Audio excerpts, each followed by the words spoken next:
Lessons from the Battle of Okinawa, preparing for Operation Downfall. In the aftermath of the Battle of Okinawa, both sides were left to reckon with its profound implications. For American military planners, the battle provided valuable, if sobering, intelligence about what an invasion of the Japanese mainland might entail. Operation Downfall, the planned invasion of Japan, would involve landing on beaches much like those on Okinawa, but facing a civilian population of millions who had been told that death was preferable to surrender. Admiral William Leahy, chairman of the Joint Chiefs of Staff, wrote in his diary after reviewing the Okinawa casualty figures, "A nation that will sacrifice its children like that has to be dealt with differently than other enemies." This sentiment reflected the growing belief among American leadership that conventional strategies might not be sufficient to force Japan's surrender. Meanwhile, in Tokyo, the Imperial Japanese government faced its own reckoning. Prime Minister Kantaro Suzuki received the reports from Okinawa with growing alarm. The island's fall removed the last buffer protecting the homeland. Japan's navy was largely destroyed, its air force reduced to training pilots for suicidal missions, and its cities vulnerable to daily bombing. Yet the military hardliners, led by War Minister Korochika Anami, continued to argue that Japan should fight to the bitter end. In this climate of grim determination, the Japanese government began implementing Operation Ketsugo, the defense of the homeland. Civilians, including women and children, were given rudimentary training with bamboo spears and told to prepare to resist the American invaders. Coastal defenses were hastily constructed. Hidden caves and bunkers were prepared in the hills. The entire nation was being transformed into a fortress, using Okinawa's defense as a template. A 16-year-old Japanese schoolgirl, Yukiko Kasai, later recalled her training. "They taught us that one Japanese soldier was the equal of 10 American soldiers. They told us women would be raped and killed, so we should be ready to fight and die.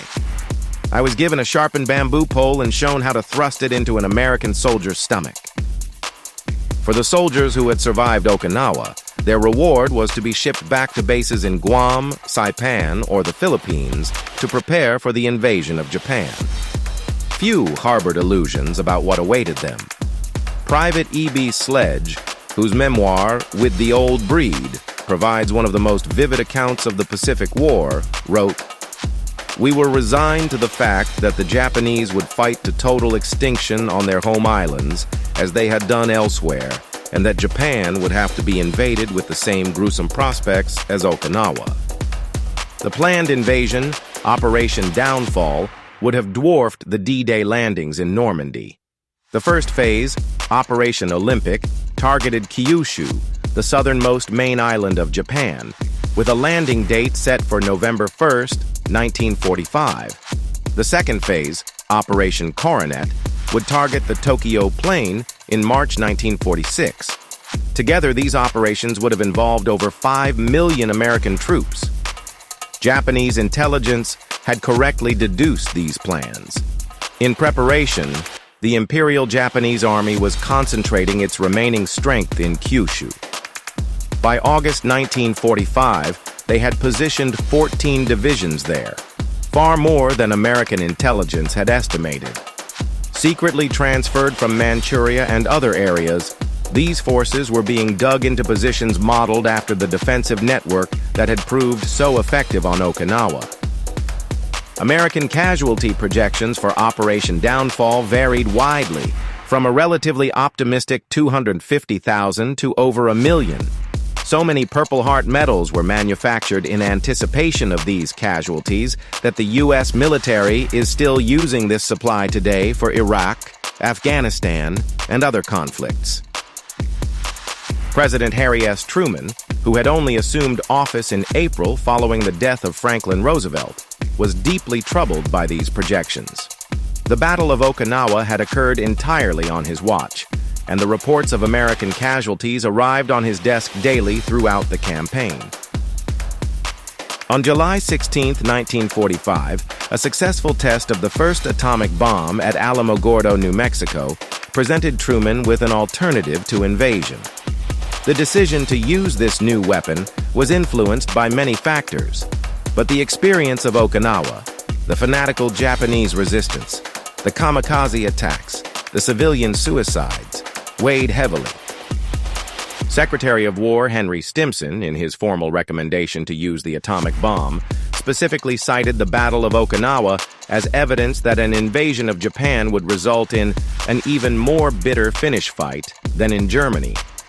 He argued that the Japanese had shown they would fight to near extinction rather than accept defeat. On August 6, 1945, the first atomic bomb was dropped on Hiroshima.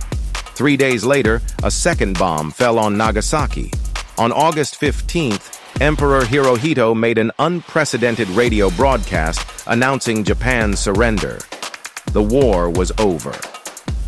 For many of the American veterans of Okinawa, the atomic bombings, while shocking, seemed to offer the only alternative to an even bloodier invasion. Marine Corps veteran James Johnston later reflected, "After what we saw on Okinawa, none of us wanted to invade Japan. When we heard about the atomic bomb, there was no debate among us.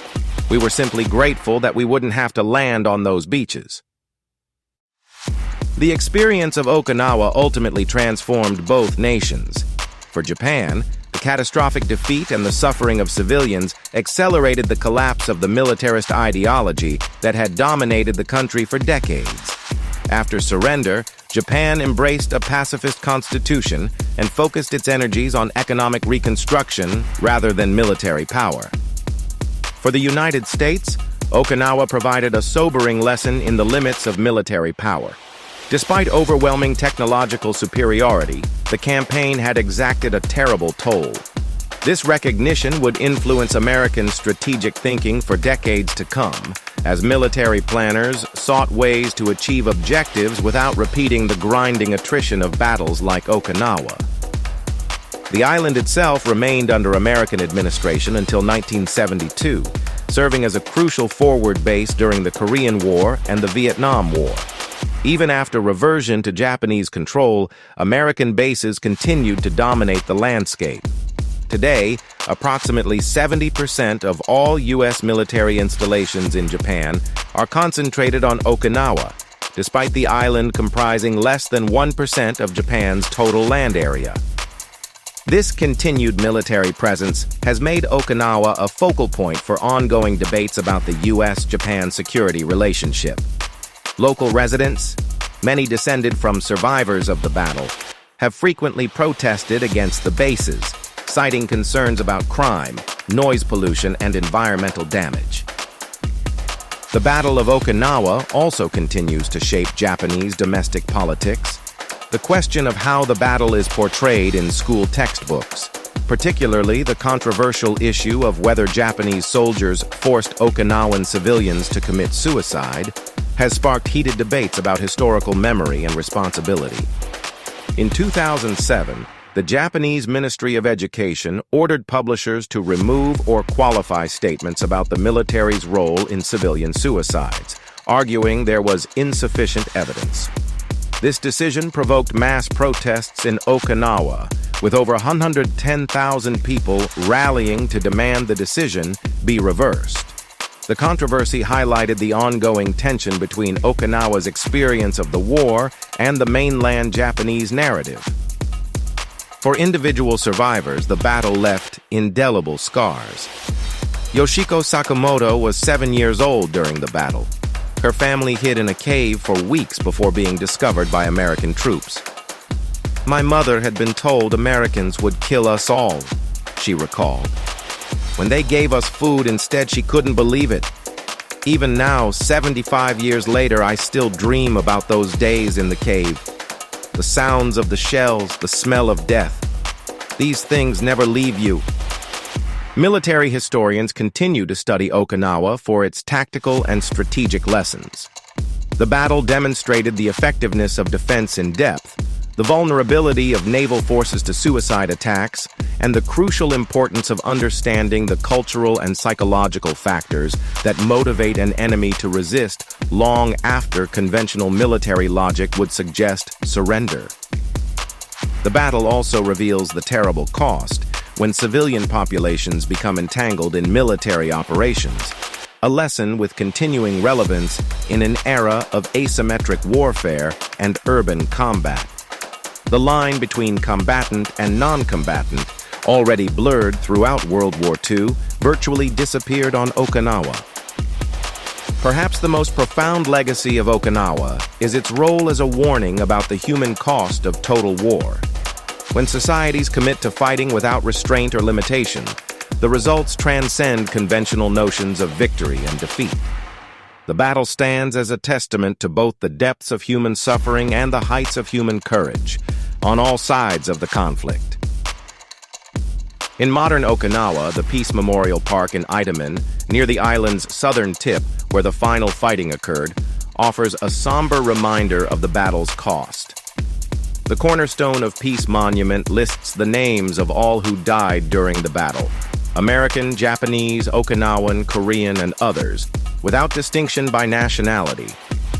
It stands as a powerful statement that in the ultimate accounting of war, the shared fact of human loss transcends the divisions that drive nations to conflict. Each year on June 23rd, Okinawa Memorial Day, the island observes a moment of silence. Fishing boats remain in harbor, businesses close, and the normal rhythms of life pause as the population remembers. The date marks the official end of the battle, but for many Okinawans it also represents the beginning of a new struggle, to ensure that the sacrifices of 1945 serve as a perpetual reminder of war's futility. As one Okinawan survivor put it, "We don't want the world to forget what happened here, not to assign blame, but to prevent such suffering from ever happening again. This tiny island paid a price that no people should ever have to pay. If telling our story helps prevent even one future war, then perhaps some meaning can be found in our suffering." For Americans visiting Okinawa today, the juxtaposition can be jarring. Pristine beaches and luxury resorts exist alongside somber memorials and massive military bases. This contrast embodies the complex legacy of the battle, a paradise transformed by war, yet somehow reclaiming its beauty while never forgetting its past. The Battle of Okinawa remains the deadliest campaign of the Pacific War, a grim superlative that encompasses not just military casualties, but the suffering of hundreds of thousands of civilians caught between two determined armies. It was the last major battle before Japan's surrender, and in many ways, it foreshadowed the post-war world, a world where the line between military and civilian targets would become increasingly blurred, and where the concept of victory itself would require redefinition. As the last survivors of the battle reach their final years, their testimonies take on added urgency.